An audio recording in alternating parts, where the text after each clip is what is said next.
Learn subject history lesson 5 Delhi सल्तनत, जिसमें आज हम पढ़ेंगे क्लास पेज नंबर 44, 45। क्लास ये हमारे सेकंड टर्म जो है हिस्ट्री की स्टार्ट हो रही है, वो लेसन 5 से स्टार्ट हो रही है। पहले वाले लेसन 1 to 4 सेकंड टर्म में नहीं आएंगे। अब हम स्टार्ट करते हैं सेकंड टर्म दिल्ली सल्तनत। क्लास लेसन 5 दिल्ली सल्तनत। इस लेसन में हम पढ़ेंगे the political setup under Delhi सल्तनत, socio economic life under the Delhi सल्तनत, art and architecture during the सल्तनत period. Page number 45। The reign of Delhi Sultanate that extended over a period of 3 centuries had great impact in different sphere of life in India।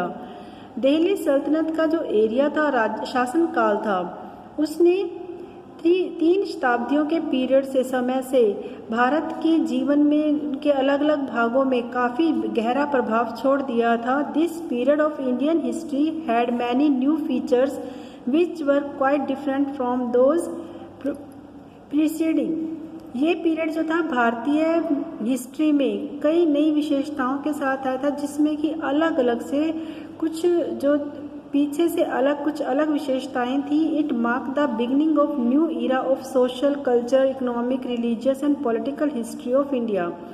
ये जो है एक नए युग की शुरुआत थी सामाजिक, सांस्कृतिक, आर्थिक, धार्मिक और राजनीतिक हिस्ट्री में, भारत के हिस्ट्री में, and led to the emergence of the Indo Islamic culture, और जो कि इंडो इस्लामिक कल्चर जो है लेकर आया था या बन गया था।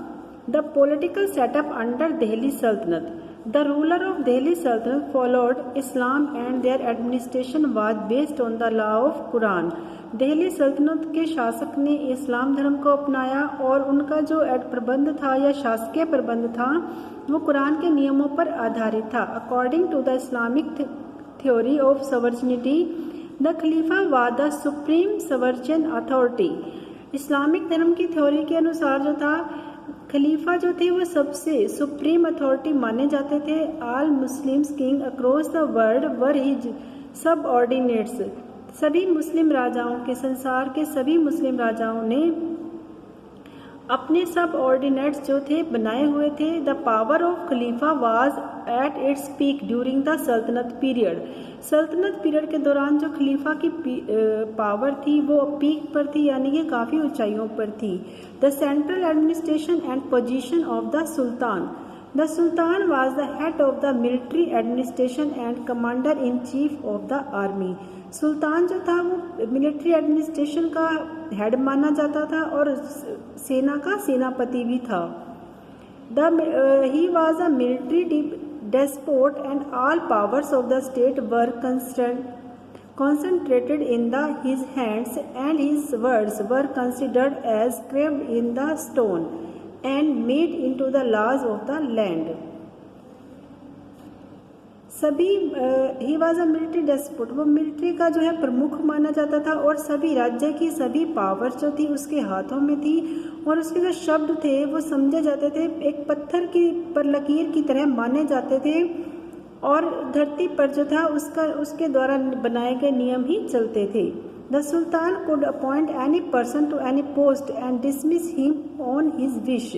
सुल्तान जो है किसी भी व्यक्ति को किसी भी पोस्ट पर अपॉइंट कर सकता था और वो अपनी इच्छा के अनुसार किसी को डिसमिस भी कर सकता था। There is a famous saying that, इसलिए एक फेमस बात है जो कही गई है, the bravest man of man require arms and the wisest of kings need ministers. एक बहादुर आदमी के लिए उसको आबाजों की आवश्यकता होती है और एक बुद्धिमान राजा के लिए मिनिस्टर्स की आवश्यकता होती है। In keeping with this saying, the sultan of Delhi appointed different type of minister throughout this ascendancy. इन बातों को ध्यान में रखते हुए दिल्ली के सुल्तान ने अलग अलग टाइप के मिनिस्टर जो हैं अपने शासनकाल के दौरान या अपने समय में उन्होंने अपॉइंट किए। Some of the prominent ministers among of them were the वजीर, दीवान रिसालत, सदर अस सदर, दीवान ए इंसा, दीवान ए अर्ज, ख्वाजी अली कुजत। ये सभी मिनिस्टर जो थे उन्होंने नियुक्त किए हुए थे। क्लास हमारी रीडिंग यहीं तक रहेगी।